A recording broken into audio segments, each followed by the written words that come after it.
Mari kita bangkit berdiri bersama-sama, kita naikkan pujian Shema Yisrael Yahweh Eloheinu Yahweh Echad. Shema Yisrael Yahweh Eloheinu Yahweh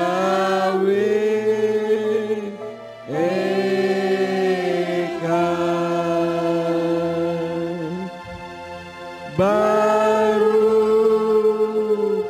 Shem Kevod Malkuto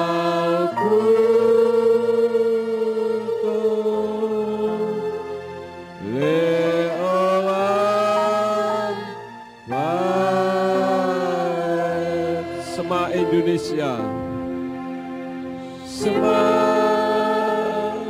Indonesia Yahweh Eloheinu Yahweh Echad.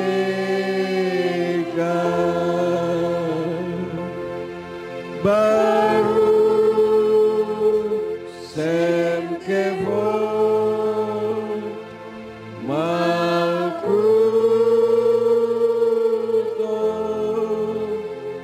Leolam Vaed. Shema Ambarawa, Shema Ambarawa Yahweh Eloheinu Yahweh Echad.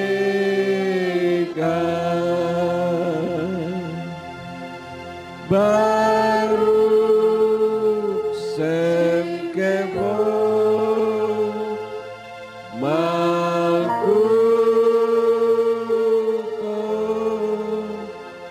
Leolam Vaed.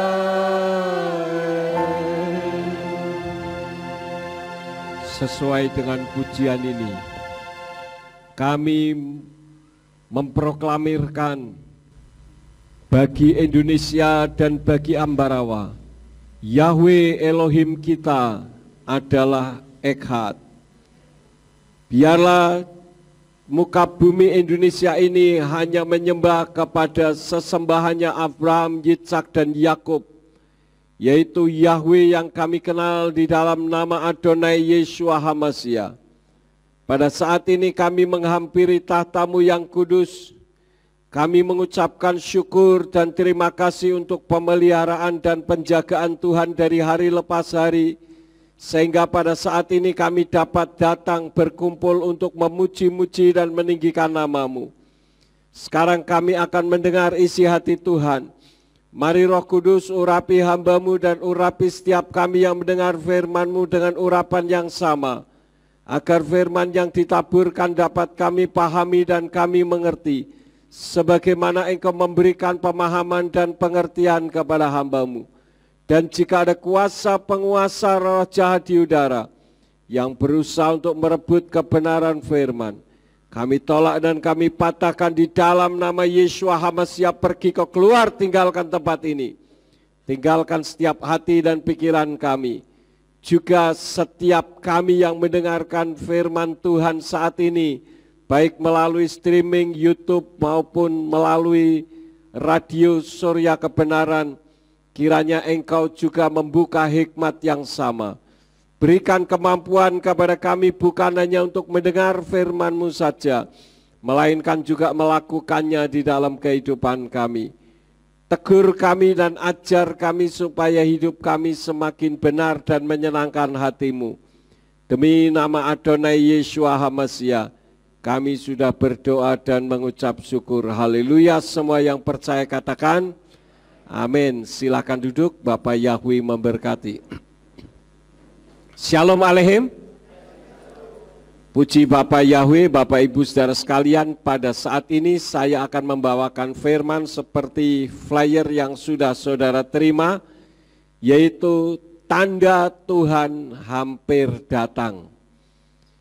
Kita sudah sering kali mendengar orang menyampaikan firman tentang kedatangan Tuhan. Tetapi kok Tuhan belum datang-datang juga ya?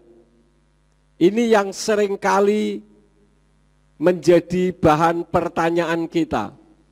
Dan kalau kita mengacu kepada firman Elohim sudah menyatakan bahwa nanti menjelang kedatangan Yeshua HaMasiah untuk yang kedua kali, bukan sebagai bayi yang lemah, tetapi sebagai penguasa alam semesta, pencipta langit dan bumi yang disertai oleh para malaikatnya, akan tampil para pengejek yang mengatakan dari dulu Tuhan sudah dikatakan mau datang, tetapi tidak pernah datang-datang juga.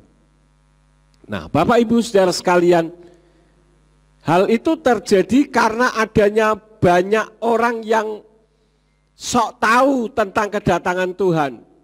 Kitab suci sudah mengajarkan kepada kita mengenai waktu dan saatnya Yeshua HaMasiah datang kembali yang kedua kali. Tidak ada satu orang pun yang tahu. Malaikat-malaikat di sorga tidak, hanya Bapa dan Yeshua, karena Yeshua itu adalah Bapa Yahweh yang mengetahuinya. Nah, yang menjadi pertanyaan yang seringkali dilontarkan kepada saya adalah, Pak, sekarang ini kan kita hidup pada bagian akhir dari akhir zaman. Saya katakan benar, tetapi akhir zaman itu dimulainya kapan? Akhir zaman dimulai adalah ketika Yeshua HaMasiah naik ke Samayim. Ketika Yeshua naik ke sorga, sampai dia datang kembali untuk yang kedua kali, itulah yang disebut dengan akhir zaman. Dan apa yang akan saya sampaikan ini adalah tanda. Tanda Tuhan hampir datang. Tanda itu artinya baru tanda, bukan sudah datang. Baru bicara soal tanda. Misalkan seperti apa yang pernah disampaikan oleh Bapak Pendeta Daniel di Papua yang terkenal dengan panggilan Koden. Dia katakan di Papua ada di daerah-daerah tertentu, kalau orang mau naik pesawat itu tidak pernah ada tanggalnya, saudara-saudara. Tanggal keberangkatannya itu tidak ada di daerah-daerah tertentu. Kenapa? Karena semuanya tergantung dari cuaca. Lalu tandanya apa? Kalau cuaca cerah, kemudian ada suara gemuruh di udara, itu artinya pesawat akan mendarat. Karena cuacanya sangat ekstrim, sehingga tidak setiap saat seperti kalau saudara pergi dari satu kota ke kota lain, ke pulau lain, ke negara lain yang aman-aman saja, sehingga ketika saudara beli tiket sudah tahu tanggal keberangkatannya. Dan ketika sudah terdengar bunyi pesawat udara, belum tentu juga berangkat, saudara-saudara, karena cuaca bisa tiba-tiba berubah. Tetapi ketika cuaca cerah dan terdengar gemuruh, orang berbondong-bondong baru datang ke bandara. Tinggal nunggu nanti, apakah langsung berangkat atau harus ditunda 1 atau 2 hari atau sekian jam, tergantung dari cuaca. Nah, kalau kita melihat tanda-tanda Tuhan kita Yeshua HaMasiah yang oleh orang-orang dunia dalam tanda petik disebut Ratu Ad, adil itu akan datang, penguasa dunia, bisa kita lihat di dalam kitab Matius atau Matius pasal yang ke-24. Satu pasal itu berbicara tentang tanda-tanda Tuhan hampir datang. Dan kita sudah sering mendengar penggenapan-penggenapannya.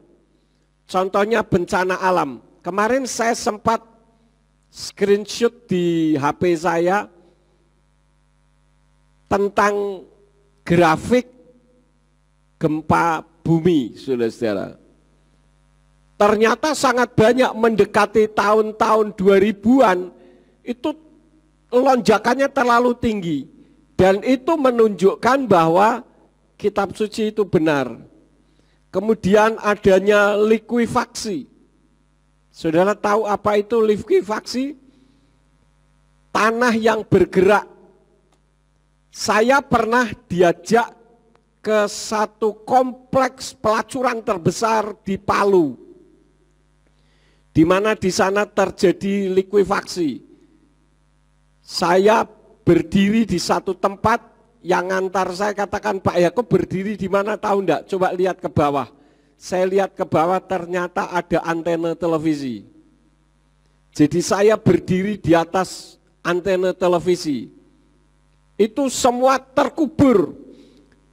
Pernah di sana akan didirikan tempat persekutuan doa, diprotes sama seluruh kompleks, saudara-saudara.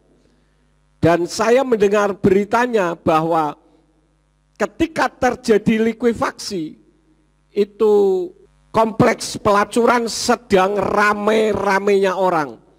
Jadi yang mati itu diperkirakan ribuan, saudara-saudara.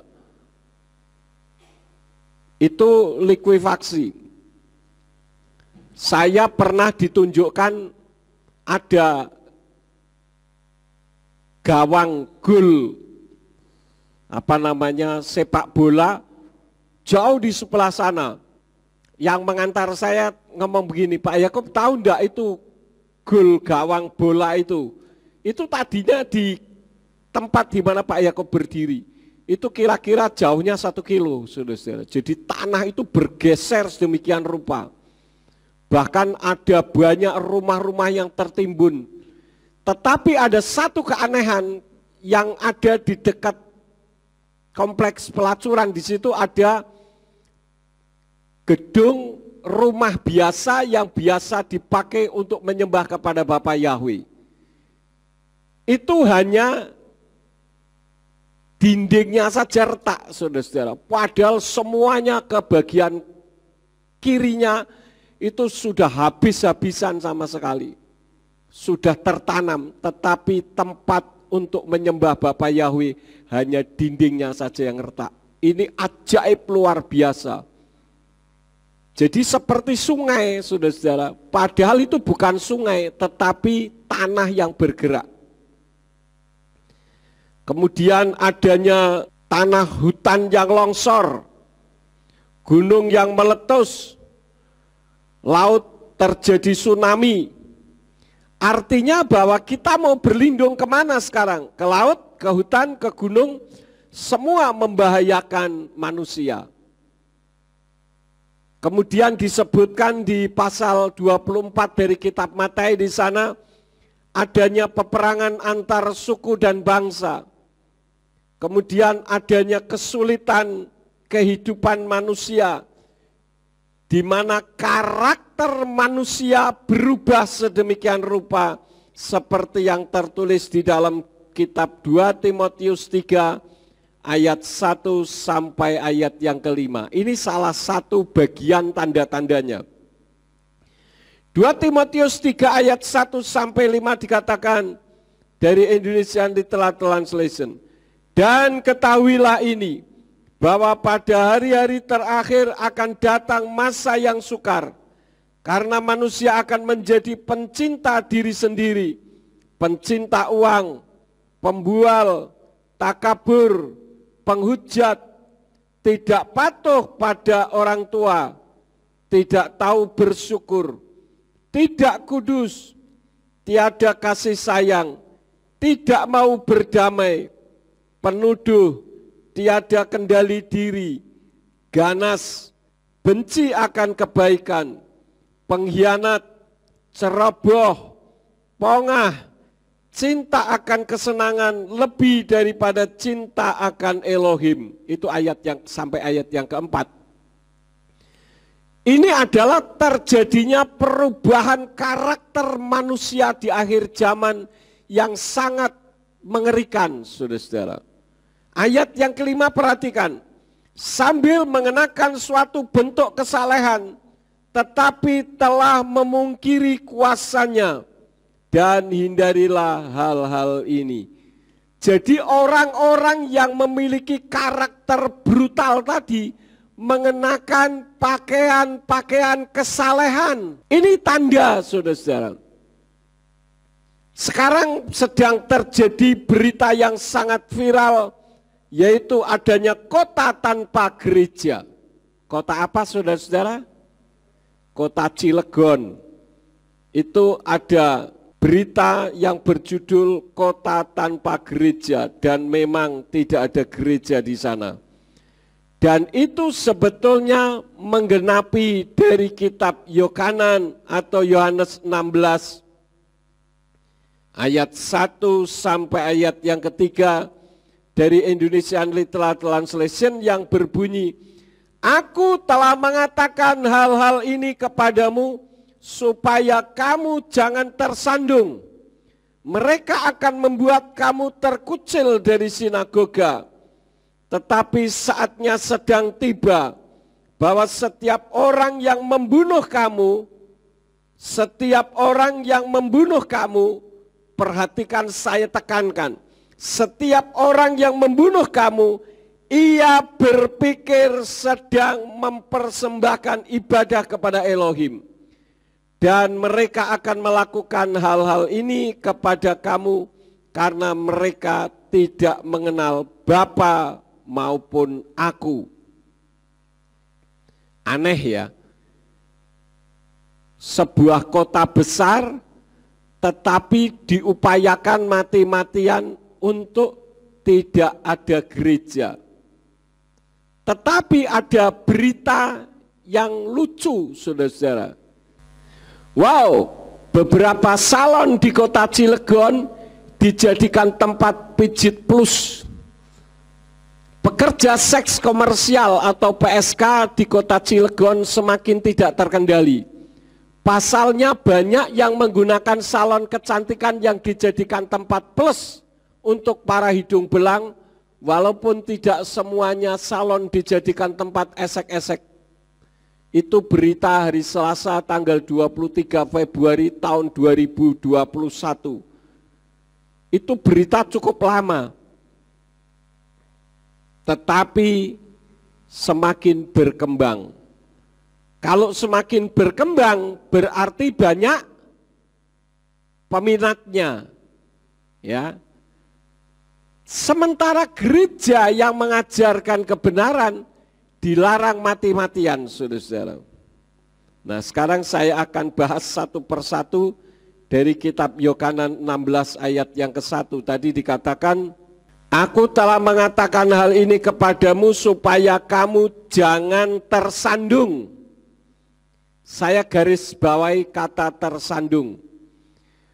Orang yang baik karena dapat terpilih menjadi pejabat pemerintah, tetapi ketika didatangi orang-orang yang menggunakan pakaian kesalehan, tetapi memiliki karakter seperti yang tertulis di dalam kitab 2 Timotius 3 ayat 1 sampai ayat yang ke-5, justru ketakutan dan bernyali tikus. Mereka adalah orang-orang yang digaji pemerintah, yaitu wali kota dan wakil wali kota.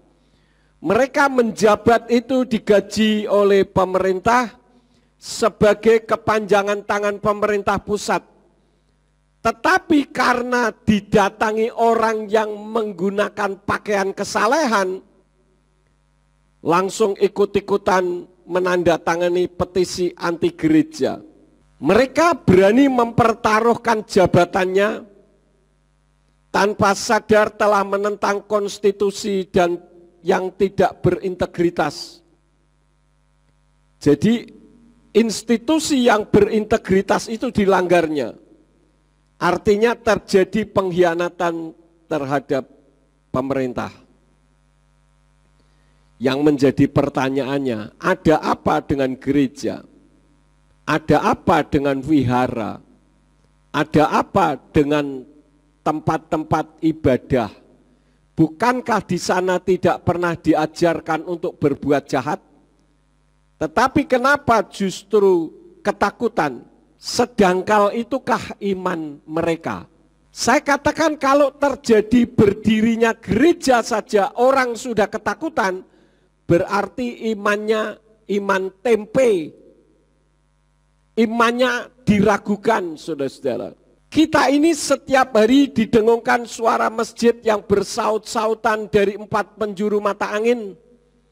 Toh tidak membuat iman kita jadi luntur kan?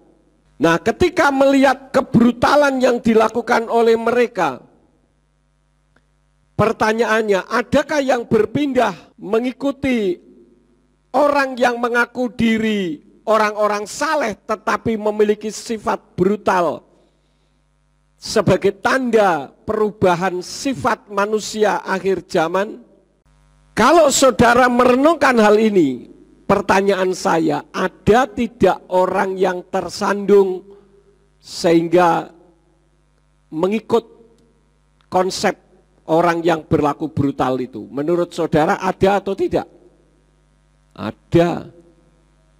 Khususnya para pengusaha, tetapi dengan tujuan bukan untuk mengimani seperti apa yang mereka imani, tetapi semata-mata hanya karena takut sehingga perlu ada perlindungan atau minta perlindungan untuk usahanya. Jadi bukan karena melihat baiknya agama seseorang.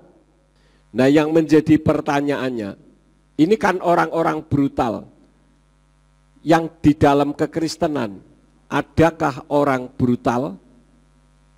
Ada enggak, saudara-saudara? Ada, tetapi dengan bentuk yang berbeda. Dan ini sebetulnya sangat mengerikan, lebih mengerikan lagi. Kalau yang dilakukan oleh mereka itu dalam aktivitas fisik, tetapi yang dilakukan oleh orang-orang Kristen yang brutal bersifat spiritual. Dan ini membahayakan sekali. Karena itu akan menggenapi kitab Matius pasal 24 ayat 15. Dari Indonesian Literal Translation yang berbunyi, oleh karena itu, bila mana kamu melihat pembinasa keji yang dibicarakan oleh Nabi Daniel, tengah berdiri di tempat yang kudus, siapa yang membaca, biarlah dia memahaminya. Jadi ini merupakan bentuk kebrutalan yang berbeda, tidak bersifat fisik, tetapi bersifat psikis atau kejiwaan dan bersifat supranatural. Dan ini lebih konyol, saudara-saudara. Salah satu bentuk nyata, tidak perlu jauh-jauh, saya pernah mengalami. Sekian 2 dekade yang lalu, saya diusir dari rumah pendeta jam 7:30 malam. Apakah jemaat tahu? Tidak ada yang tahu, saudara-saudara. Itu dirahasiakan. Tetapi saya disuruh meninggalkan, harus keluar di pastori, dari pastori jam 7:30 malam. Yang nungguin itu Pak Sarmujito, Pak Budi Sartono, itu yang ikut nungguin. Saya ingat, dan itu pun dijaga polisi. Takut kalau saya meninggalkan rumah pastori, kemudian rumah pastorinya saya bakar. Ini kan orang yang otaknya jahat luar biasa, saudara-saudara. Dan yang lebih mengerikan, pompa sanyo di depan dicuri orang, dikatakan saya yang mengambil membawa. Jadi ini sangat mengerikan. Saya katakan kepada banyak teman-teman saya, preman saja tidak pernah mengusir orang malam hari. Saya pernah mengalami di mana saya dimiskinkan, tetapi Tuhan tidak pernah membiarkan saya untuk tetap miskin. Itu karena ulah manusia dan saya tidak pernah kecewa Tuhan. Kenapa? Karena Tuhan tidak pernah mengecewakan saya. Manusia yang memiliki karakter manusia di akhir zaman itulah yang mengecewakan. Dan itu sudah tertulis di dalam kitab suci, saudara-saudara. Kenapa disebut pembinasa keji tetapi berdiri di tempat kudus? Dulu saya berpikir sebelum saya mengenal nama Bapa Yahweh, yang disebut pembinasa keji yang berdiri di tempat kudus itu adalah antikris atau Soten Hamasia. Ternyata bukan, saudara-saudara. Yang disebut pembinasa keji berdiri di tempat kudus adalah pendeta. Tetapi bukan sembarang pendeta. Sekarang saya mau tanya kepada saudara. Ayatnya dikatakan pembinasa keji berdiri di tempat kudus. Tempat kudus itu di mana? Gereja, ya. Berdiri di tempat kudus, berdiri di gereja. Saudara semua duduk, saya berdiri. Berarti yang dimaksud di mana? Di mimbar. Pembinasa keji, apabila kamu melihat pembinasa keji berdiri di tempat kudus, hati-hati, ini tanda kedatangan Tuhan sudah dekat. Ya, bukan tanda kedatangan Tuhan sudah dekat, tapi tanda-tanda Tuhan akan datang. Kenapa disebut pembinasa keji? Karena sudah tahu kebenaran tetapi tidak berani mengajarkan kebenaran. Kalau khotbah sih hebat, saudara-saudara, kita harus berani mengajar kebenaran, saudara-saudara. Berapapun nilainya kita harus berani membayar harganya, saudara-saudara. Itu cuma teori doang. Kayak orang menjanjikan bikin rumah DP 0%, tetapi tidak pernah terrealisasi. Sama, saudara-saudara. Buktinya apa? Yahweh itu bukan sekedar nama. Yahweh itu bicara soal keselamatan. Karena Bapak Abraham, Yitzhak, Yakub, para nabi tidak pernah menyembah kepada Tuhan yang bernama lain selain Yahweh. Kok enggak berani mengajarkan? Katanya harus berani mati. Tetapi untuk mengajarkan kebenaran saja takut perutnya kosong. Karena kalau jemaat pecah berarti piring pendeta juga ikut pecah. Ya memang benar, piring saya sempat pecah, tetapi diganti oleh Tuhan dengan piring yang lebih tebal. Ingat, kitab suci katakan setan itu datang seperti kilat. Biar orang gemeter, tetapi sebetulnya tidak ada apa-apanya. Hanya memperdengarkan suaranya saja. Banyak orang yang diintimidasi, awas ikut Pak Yakub nanti kamu akan dibawa ke Polda. Banyak orang yang takut, saudara-saudara. Dan memang kasus saya dulu itu bukan sampai ke Polda, tapi sampai ke Mabes Polri. Saya sudah ceritakan, yang bicara itu adalah Aibda Sartono, Kapolsek Ambarawa zaman itu. Dikatakan, Pak Yakub tolong jangan memberitakan lagi nama Yahweh. Saya tidak tahu Yahweh itu siapa karena saya bukan orang Kristen. Tetapi tolong jangan memberitakan. Saya sudah menyidik Bapak, Pak Pendeta tidak salah. Tapi karena teman-teman Bapak memasukkan berkas-berkasnya di Mabes Polri di Jakarta, jangan sampai saya ditelepon dari Jakarta sehingga nanti demi jabatan saya akan ambil Bapak. Jadi nama Yahweh itu bukan sekedar nama. Saya katakan saya adalah orang yang paling bodoh di seluruh dunia kalau hanya soal nama saja dipertahankan. Tetapi ini nama yang mengandung konsekuensi keselamatan. Di dalam Yesaya 43 ayat 11 katakan, Anoki Yahweh wa'in mibal adai mosia. Akulah Yahweh, tidak ada juru selamat selain aku. Roma 10 ayat 13, Kikol asyar yiklak besem Yahweh yimalet. Sebab barang siapa yang berseru dalam nama Yahweh akan diselamatkan. Jadi nama Yahweh bukan sekedar nama tok, tetapi juga mengandung keselamatan. Kalau nama Yakub mengandung keselamatan atau tidak? Nama Yakub mengandung keselamatan atau tidak? Tidak. Saudara bisa buktikan orang kerasukan setan dalam nama Yakub Sulistyo. Keluar kamu. Setan akan bilang, siapa Yakub Sulistyo? Saya kenal dia. Tetapi kalau menggunakan nama Yahweh Besem Yeshua HaMashiach, setan begitu takutnya. Maka setan berusaha supaya nama Yahweh, nama Yeshua HaMashiach jangan dipanggil. Karena itu membuat setan lari terbirit-birit. Kemudian di sana dikatakan yang pernah dibicarakan oleh para nabi, yaitu Nabi Daniel. Itu menggenapi dari Daniel 12 ayat yang keempat dikatakan, tetapi engkau hai Daniel, sembunyikanlah segala firman itu dan meteraikanlah kitab itu sampai akhir zaman. Banyak orang akan berlari kian kemari dan pengetahuan akan bertambah.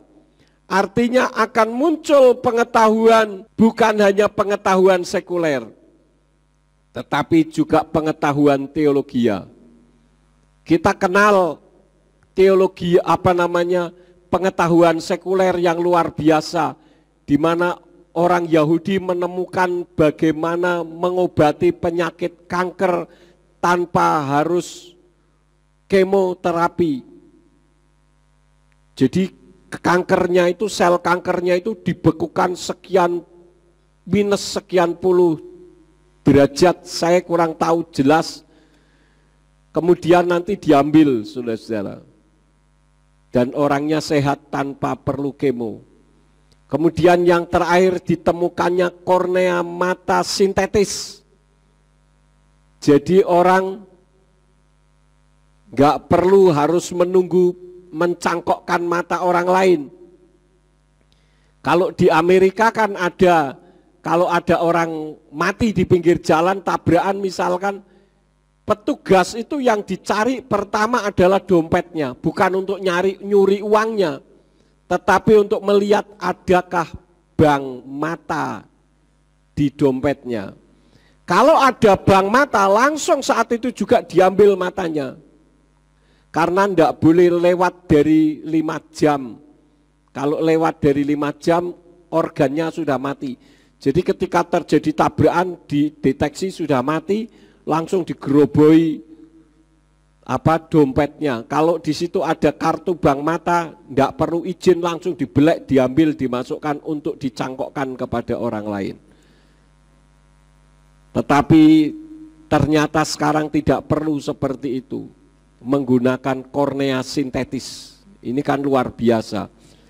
Dan bukan hanya pengetahuan dunia sekuler, tetapi juga pengetahuan dunia teologia. Tetapi sangat disayangkan justru orang yang mengaku diri sebagai hamba Tuhan justru tidak berani mengajarkannya atau menolak. Sesuai dengan Hosea 4 ayat yang ke-6 dikatakan, umatku dibinasakan karena kurang pengetahuan.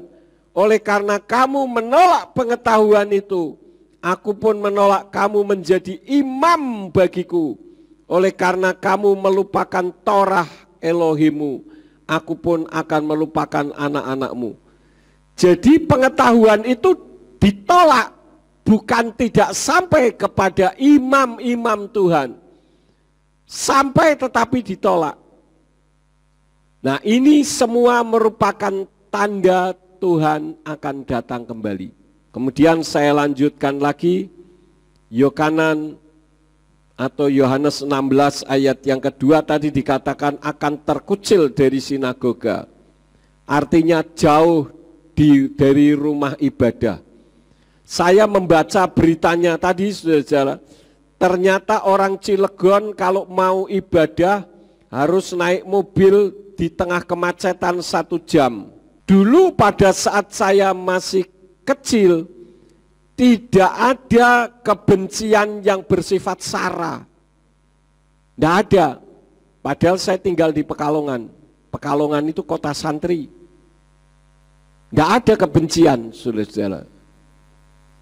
Tetapi kitab suci katakan bahwa menjelang kedatangan Yeshua HaMasyiah akan diberi tanda, yaitu adanya kebangkitan kebencian yang bersifat sara.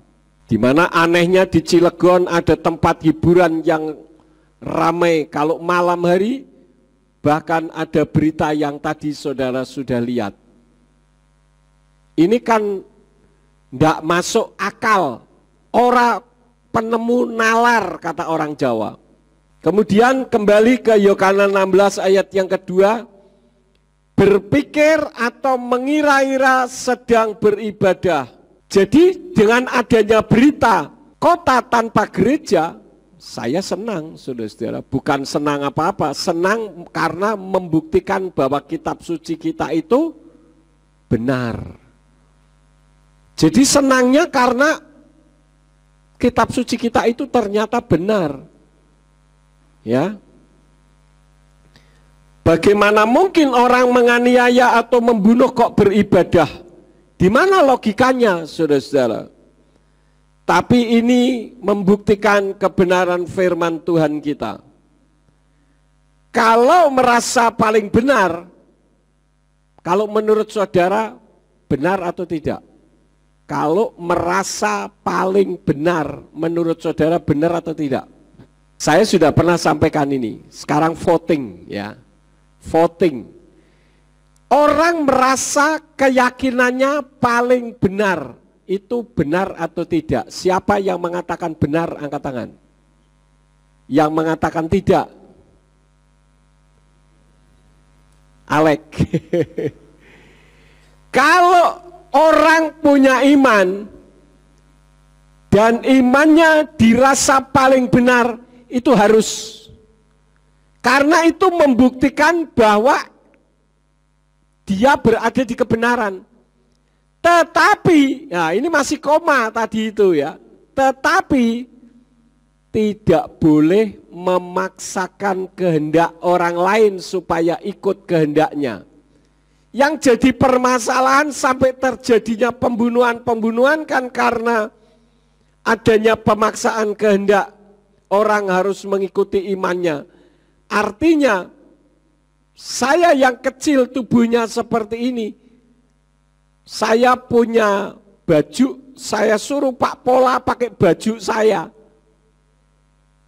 Cukup enggak, saudara? Ya enggak bisa. Wong Pak Pola badannya gede. Nah demikian pun kalau Pak Pola memaksakan kehendak memakaikan bajunya untuk saya pakai, ya kayak orang pakai rok, gombrong-gombrong kan gitu. Jangan memaksakan kehendak orang. Kalau untuk mengajarkan dirinya paling benar harus. Saya katakan saya mengajarkan paling benar. Karena apa yang saya ajarkan dasarnya adalah kitab suci.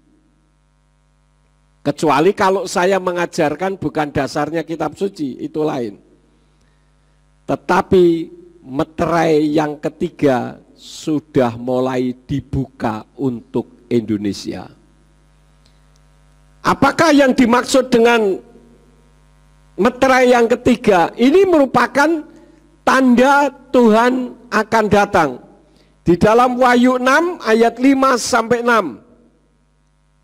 Wahyu 6 ayat 5 sampai 6 di dalam kitab Indonesian Literal Translation dikatakan, dan ketika dia membuka meterai yang ketiga, aku mendengar makhluk hidup ketiga yang berkata, marilah dan lihatlah. Dan aku melihat dan lihatlah, seekor kuda hitam dan dia yang menunggang di atasnya, yang memegang timbangan di tangannya. Dan aku mendengar suara di tengah-tengah keempat makhluk hidup itu yang berkata, setakar gandum sedinar dan 3 takar jelai sedinar, tetapi jangan engkau merusak minyak zaitun dan air anggur itu. Banyak orang kesulitan untuk mempresentasikan kitab Wahyu. Karena kitab Wahyu itu merupakan kitab penglihatan. Jadi apa yang dilihat itu aneh. Tetapi itu sebetulnya membicarakan tentang kehidupan umat manusia. Kuda itu sebetulnya lambang apa, saudara-saudara? Setahu saudara, kuda itu lambang apa? Oh, AC ini kekuatannya setengah tenaga kuda. 1 tenaga kuda. Kekuatan. Jadi kuda itu berbicara tentang kekuatan. Kalau kuda hitam, kekuatan hitam, ya, yang direpresentasikan dengan warna bendera hitam, yaitu kaum terorisme, bukan agama tertentu, loh ya. Jadi apa yang saya sampaikan ini bukan membicarakan tentang agama tertentu, tetapi berbicara tentang kebangkitan kuasa hitam. Ini berbicara tentang kebangkitan kuasa setan. Jadi selama ini mungkin kita berpikir salah tentang agama tertentu. Memang kalau di Indonesia, teroris yang melakukan adalah orang Islam, karena mayoritas adalah orang Islam. Tetapi agama Islam sendiri justru dilarang untuk membela teroris.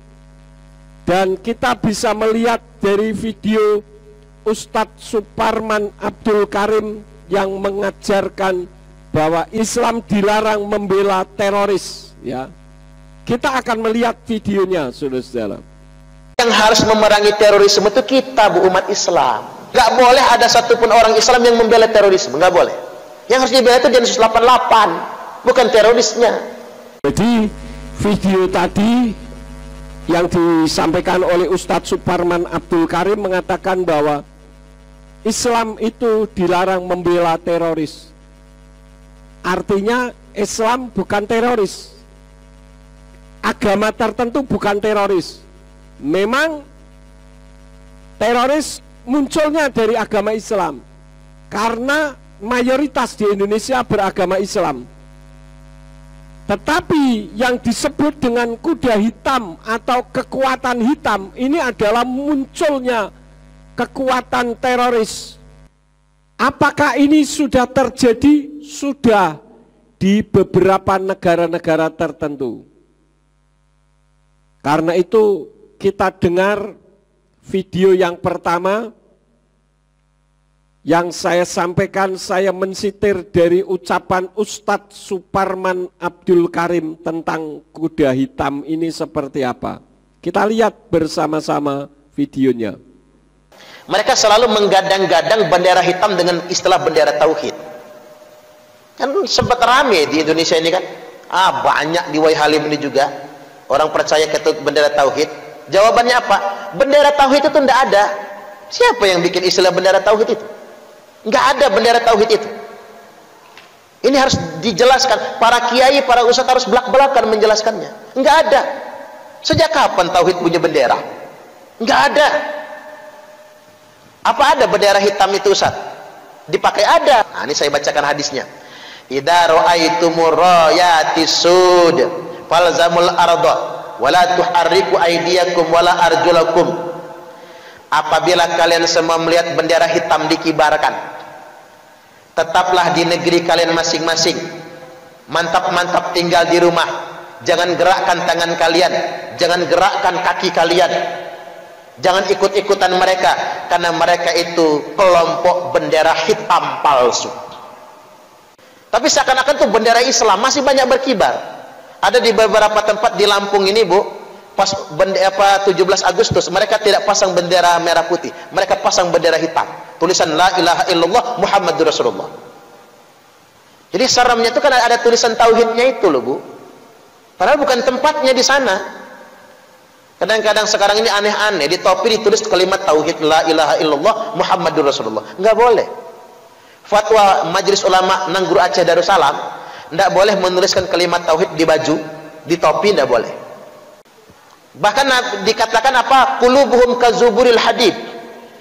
Hati mereka keras seperti baja. Memang merengkel-merengkel mereka itu. Merasa sok paling benar sendiri. Merasa paling Islam sendiri. Ngeyel. Hati mereka keras seperti baja. Kalau saya ceramahkan kayak gini, jangan-jangan mau nimpuk saya tuh. Saya kemarin ceramahin di lapas Kota Metro, ada 2 napi terorisme ngamuk, Bu, ingin nimpuk saya. Kata saya, jangan marah Mas, diskusi. Anda itu sudah salah otaknya, salah berpikirnya, karena belajar agamanya mak jelas tadi itu. Ya, jadi Bapak Ibu saudara sekalian, saya tidak membicarakan agama tertentu, walaupun di Indonesia memang yang memiliki otak brutal itu orang Islam.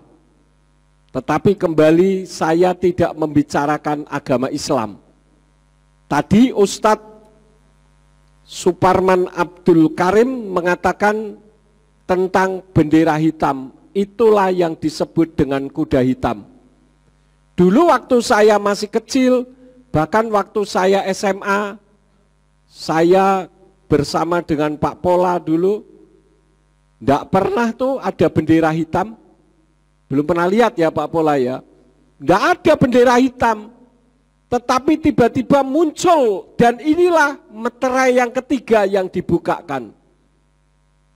Bapak Ibu saudara sekalian. Dan orang yang menungganginya membawa timbangan. Artinya apa? Menimbang atau mengukur orang lain dengan ukuran atau timbangannya. Ini artinya memaksakan kehendak. Tadi dikatakan Ustadz Suparman Abdul Karim sebagai orang yang ngeyel, orang yang maunya benernya sendiri. Ya boleh. Kalau saya bukan maunya benernya sendiri berdasarkan firman. Kalau mereka mau benernya sendiri boleh, tapi jangan memaksakan. Kalau memaksakan ini teroris, saudara-saudara.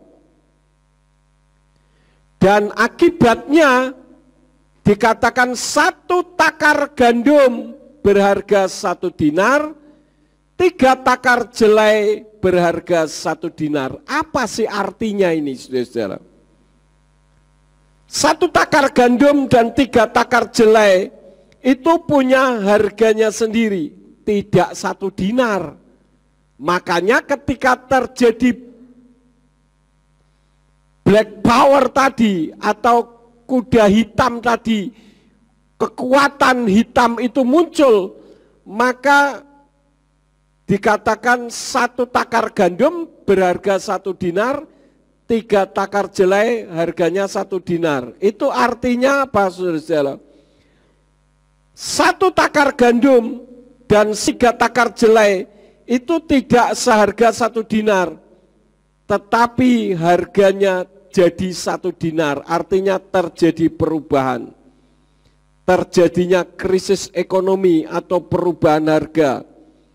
Di Timur Tengah dengan berkibarnya bendera hitam, maka terjadi pemaksaan kehendak yang tidak taat dibunuh dan menyebabkan rusaknya harga-harga. Yang sekarang sedang dialami adalah Afghanistan. Ketika Taliban berkuasa, ya kalau Taliban sih bagus daripada tali karet ya. Kalau tali karet kan kecil gitu, kalau Taliban kan gede.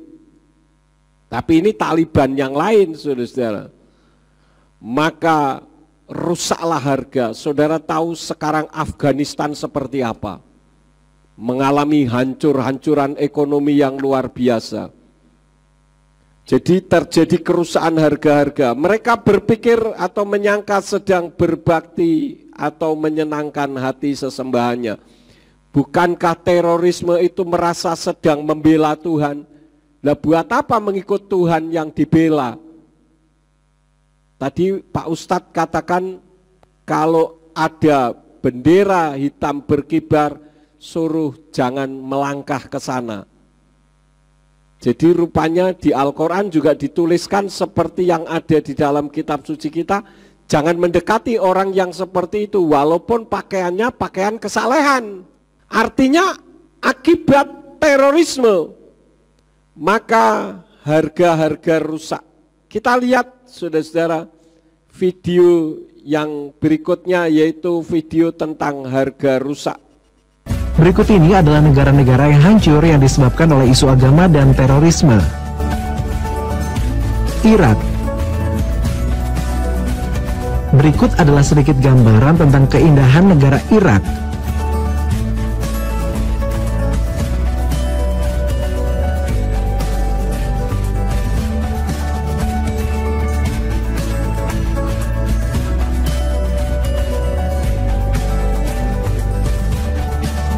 Irak adalah sebuah negara di kawasan Timur Tengah yang terkenal dengan kekayaan minyak buminya dan merupakan salah satu negara penghasil minyak bumi terbesar di dunia dengan total cadangan minyak bumi sebesar 143 miliar barel. Kondisi itu ditambah dengan alam Irak yang indah, jauh berbeda dengan wajah negeri Timur Tengah pada umumnya yang kering dan gersang. Irak memiliki tanah yang lebih hijau dengan pertanian yang cukup subur karena memiliki dua sungai, Efrat dan Tigris. Tapi sayangnya, Irak menjadi negara pertama yang masuk dalam negara dengan serangan teroris terbanyak di dunia. Bahkan menurut Global Terrorism Index, negara yang terletak di Timur Tengah ini mendapatkan skor sempurna 10 sebagai negara paling rawan terhadap aksi terorisme, baik yang dilakukan secara terang-terangan ataupun yang terselubung. Bom-bom bunuh diri ataupun bom mobil terjadi di Irak nyaris setiap hari.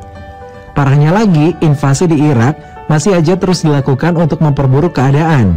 Penduduk di negara ini bisa mati setiap saat akibat serangan teroris, baik dengan bom ataupun tembakan yang membabi buta. Afghanistan. Berikut adalah sedikit gambaran tentang keindahan negara Afghanistan.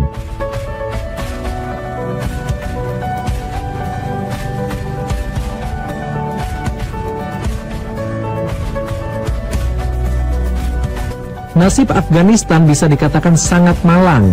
Tanah Afgan terus diserang konflik dari pertempuran melawan Uni Soviet, lalu perang saudara, dan konflik Taliban dengan Amerika Serikat dan sekutunya. Meskipun saat ini Afghanistan menjadi salah satu negara paling miskin di dunia, tapi sebenarnya Afghanistan menyimpan timbunan harta karun, berupa kekayaan mineral, dan mungkin dengan jumlah yang terbanyak di dunia. Para ilmuwan Amerika Serikat memperkirakan nilainya mencapai 1 triliun US dollar atau sekitar 11,7 triliun rupiah. Pada tahun 2006, para peneliti Amerika Serikat menerbangkan misi khusus untuk meneliti kekayaan alam Afghanistan dan hasilnya menunjukkan keberadaan mineral mengandung besi hingga kedalaman 10 km di bawah permukaan tanah dan ditemukan bahwa Afghanistan memiliki kandungan melimpah minyak dan gas bumi.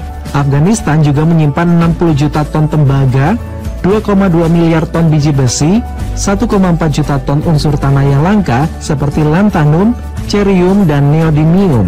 Belum lagi kandungan aluminium, emas, perak, seng, merkuri, dan litium. Kebayang gak sih gimana kayaknya negara Afghanistan ini? Tapi gara-gara terorisme dan konflik agama, negara ini jadi salah satu negara paling miskin di dunia. Sejak tahun 2001 lalu, keamanan di kawasan Afghanistan semakin memburuk. Pasca serangan 11 September 2001 di Amerika Serikat, negara ini terus mendapatkan serangan. Amerika ingin menghabisi Al-Qaeda dan juga Taliban yang memiliki kekuatan besar di kawasan yang kaya akan sumber daya minyaknya ini. Oh ya, pasca perang yang berakhir di tahun 2014 silam, Afghanistan lagi-lagi masih dibayangi oleh kekuatan dari teroris yang sangat mematikan. Di era modern seperti sekarang ini, ISIS menjadi pemicu banyaknya serangan berupa tembakan ataupun ledakan. Tidak mengherankan kalau di tahun 2015, Global Terrorism Index memberikan skor 9,23 atau nyaris sempurna sebagai negara yang rawan terhadap serangan terorisme. Suriah. Berikut sedikit gambaran mengenai keindahan negara Suriah.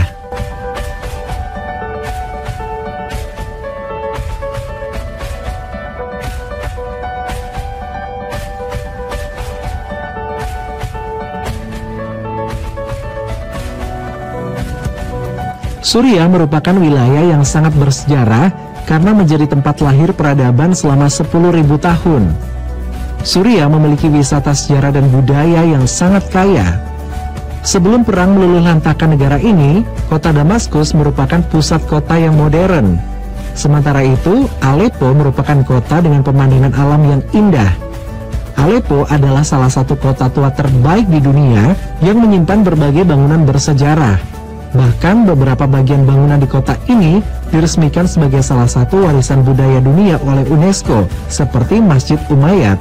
Keputusan UNESCO pada tahun 2013 lalu itu disambut baik dan berhasil menambah jumlah kunjungan wisatawan ke kota dengan populasi terbesar di Suriah ini. Namun dalam hitungan detik, kota yang diperkirakan telah dihuni sejak abad ke-6 sebelum Masehi itu telah hancur pada tahun 2016 yang lalu.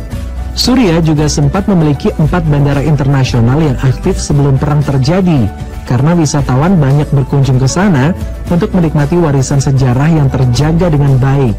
Gak bisa dipungkiri lagi kalau sekarang Suriah adalah negara Islam yang hancur lebur karena adanya perang saudara dan juga aksi terorisme. Dua kubu yang sama kuat saling menyerang sehingga banyak menimbulkan korban dari warga sipil. Kota-kota besar seperti Aleppo berubah menjadi kota penuh bom, sehingga di sana akan sangat jarang ditemui bangunan yang masih utuh. Oh ya, ISIS juga merupakan dalang di balik mirisnya keadaan Suriah. Sebagai orang ketiga, kelompok teroris ini terus menggerus segala hal yang ada dan membuat banyak penduduk menderita. Berdasarkan Global Terrorism Index, Suriah mendapatkan skor 8,1 yang masuk pada zona merah sebagai negara tidak aman terhadap aksi terorisme. Yaman. Berikut sedikit gambaran mengenai keindahan negara Yaman.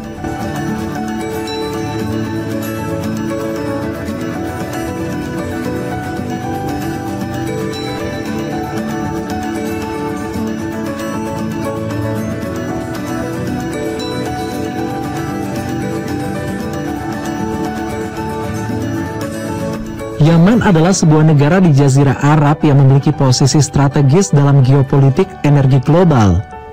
Negara yang memiliki 200 pulau ini memiliki kekayaan alam yang melimpah berupa emas, perak, nikel, tembaga, seng, dan kobalt, termasuk zeolit, talks, skoria, batu pasir, perlit, magnesit, batu kapur, gypsum, feldspar, dolomit, tanah liat, dan celestin.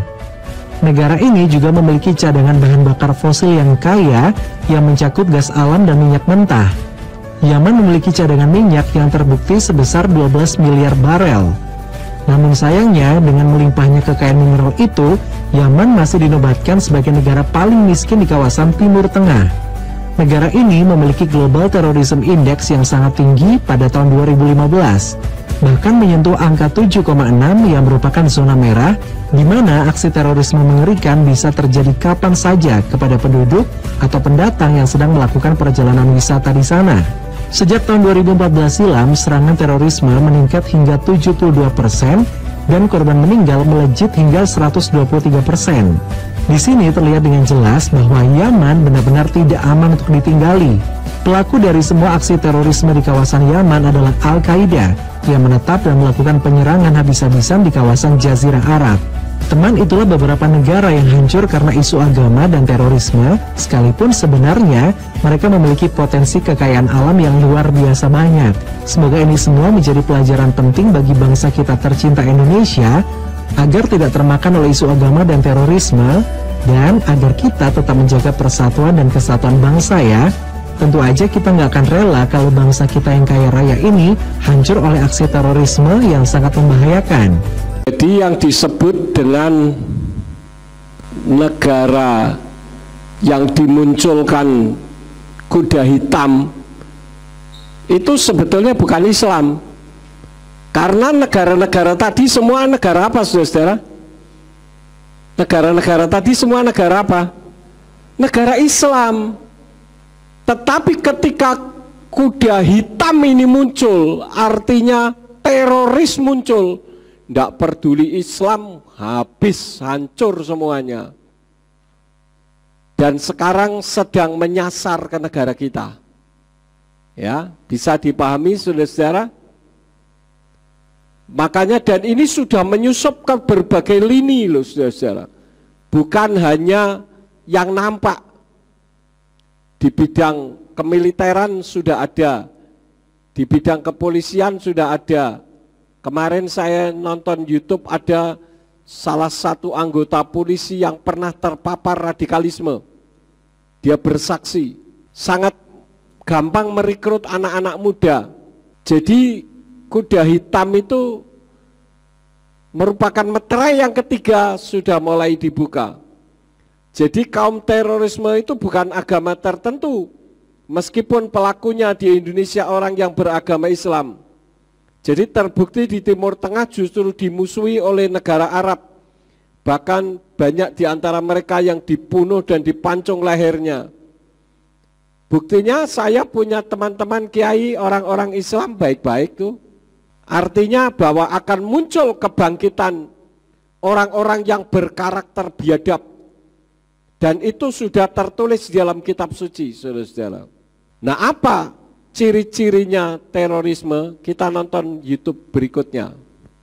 Ciri-ciri terorisme.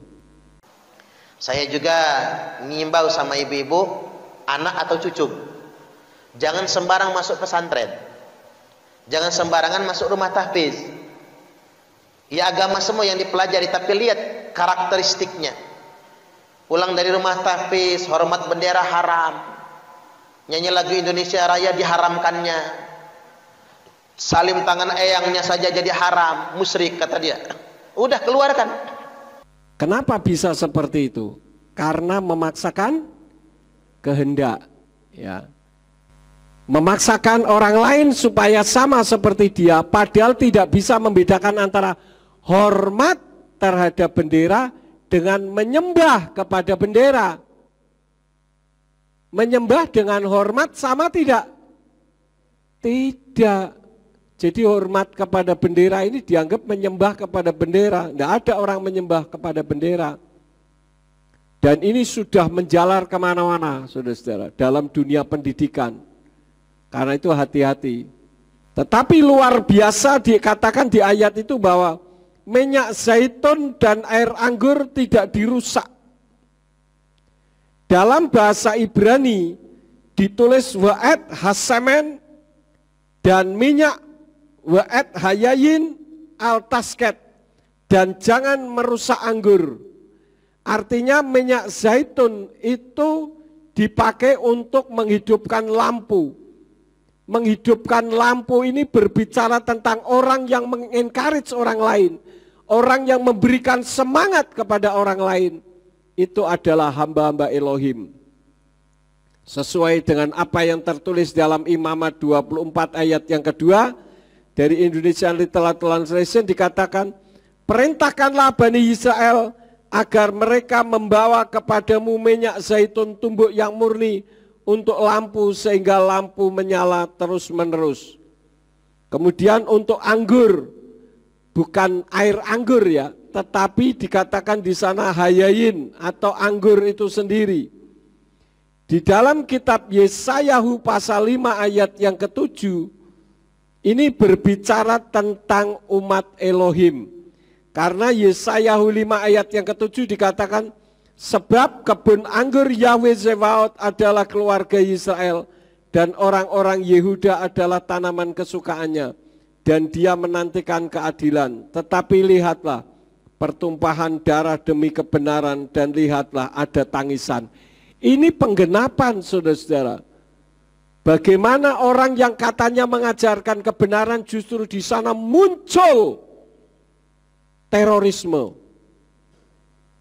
Di dalam kitab Yeremia 12 ayat yang ke-10 dari Indonesia Literal Translation dikatakan, banyak gembala telah merusak kebun anggurku, mereka telah menginjak-injak bagianku, mereka telah membuat bagian kesukaanku menjadi padang gurun yang sunyi.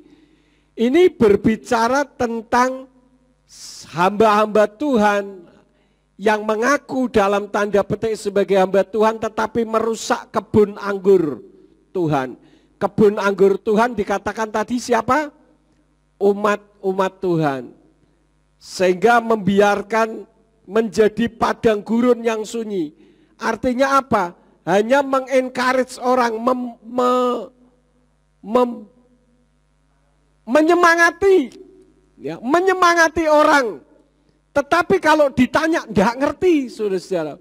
Ini menyedihkan sekali, orang Kristen di Indonesia ini sedih saya.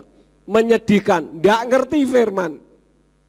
Pokoknya, itu yang jadi andalannya. Pokoknya, saudara-saudara. Ini sangat mengerikan sekali. Kenapa? Karena hatinya padang gurun. Enggak ada taburan firman. Yang ada hanya menerima semangat. Nah, kalau bicara soal menerima semangat atau memberikan semangat, menyemangati, ini namanya motivator. Di dunia sekuler, motivator jauh lebih jos, jauh lebih hebat daripada para pendeta. Saya ngomong jujur apa adanya, saudara. Nah, artinya apa? Pelayan Elohim dan jemaat Elohim tidak terkena dampak dari rusaknya harga atau krisis ekonomi akibat terorisme.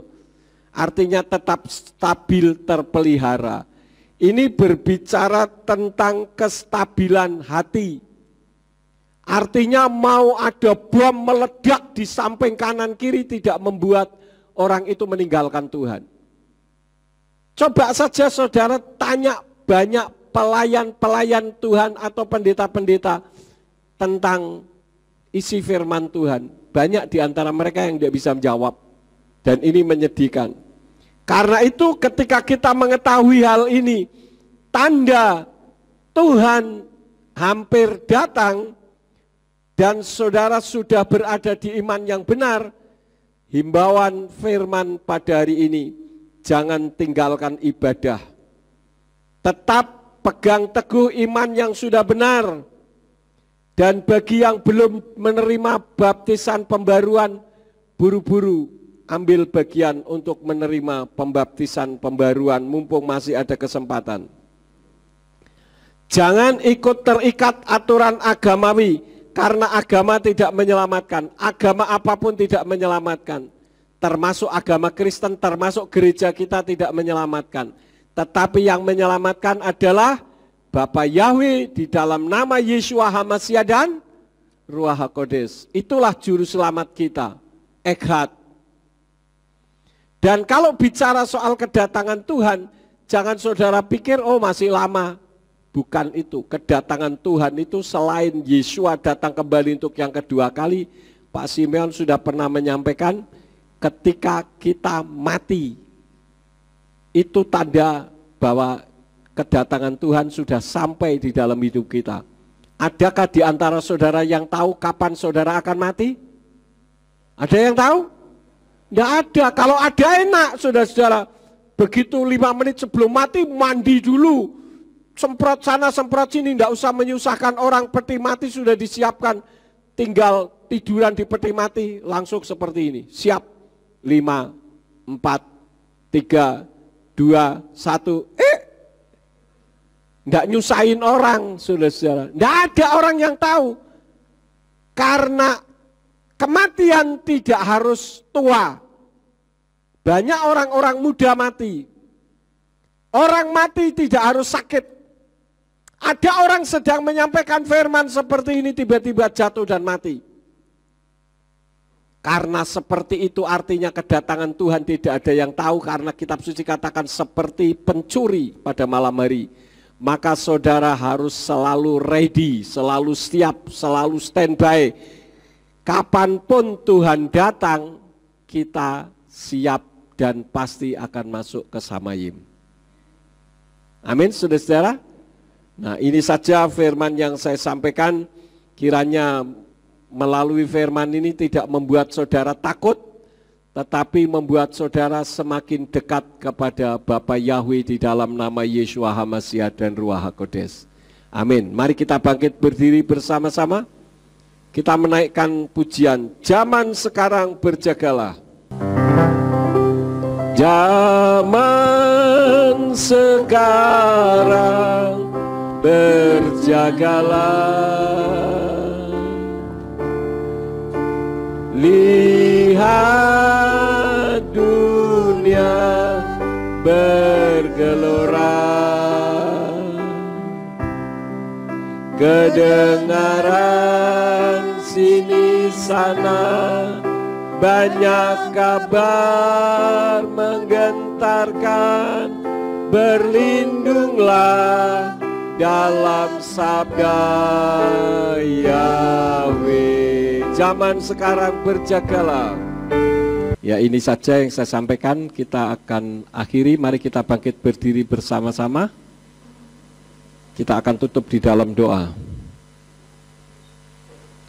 Bapa Sorgawi, kami mengucap syukur untuk firman hari ini yang telah Tuhan ajarkan. Kiranya melalui firman yang sudah kami dengar hari ini akan membuat iman kami semakin menyala-nyala, karena Tuhan akan segera datang kembali untuk yang kedua kali. Oleh karena itu, biarlah kami memperteguh iman untuk kemuliaan bagi nama-Mu. Kalau sebentar kami akan pulang, kirim malaikat Tuhan untuk menjaga melindungi kami semua, tibakan di rumah masing-masing dengan selamat. Dan ketika sampai di rumah ada yang akan melakukan aktivitas dalam kehidupan jemaat-Mu ini ya Bapa, apa saja yang diusahakan dan dikerjakan yang tidak bertentangan dengan firman-Mu, dibuatnyalah oleh Engkau berhasil, supaya dengan keberhasilan itu dapat dikembalikan lagi guna hormat dan kemuliaan bagi nama-Mu. Berkati semua yang sudah ambil bagian di dalam pelayanan hari ini, Engkau pakai semakin hari semakin heran. Terima kasih Bapa, sekarang berkatilah kami karena kami siap menerima berkat daripada-Mu. Mari kita angkat kedua belah tangan kita untuk menerima berkat Yahweh. Yefarka Yahweh weyes mereka. Yahweh memberkati engkau dan memelihara engkau. Yaer Yahweh pana oleh kawikuneka. Yahweh menyinari engkau dengan wajahnya dan memberi engkau anugerah. Yisa Yahweh pana oleh kawiyashem leka shalom. Yahweh menghadapkan wajahnya kepadamu dan memberi engkau damai sejahtera. Diberkatilah engkau di kota dan diberkatilah engkau di ladang. Diberkatilah buah kandunganmu, hasil bumimu dan hasil ternakmu, yakni anak lembu sapimu dan kandungan kambing dombamu. Diberkatilah bakulmu dan tempat adonanmu. Diberkatilah engkau pada waktu masuk dan diberkatilah engkau pada waktu keluar. Sekarang pulanglah dan terimalah berkat. Kasih Bapa Yahweh Sang Pencipta, kasih karunia Adonai Yeshua HaMashiach Sang Pembeli jiwa, dan Ruach HaKodes menyertai saudara sekalian sampai Maranatha. Adonai Yeshua HaMashiach datang kembali untuk yang kedua kali dan mengangkat kita semua. Haleluya.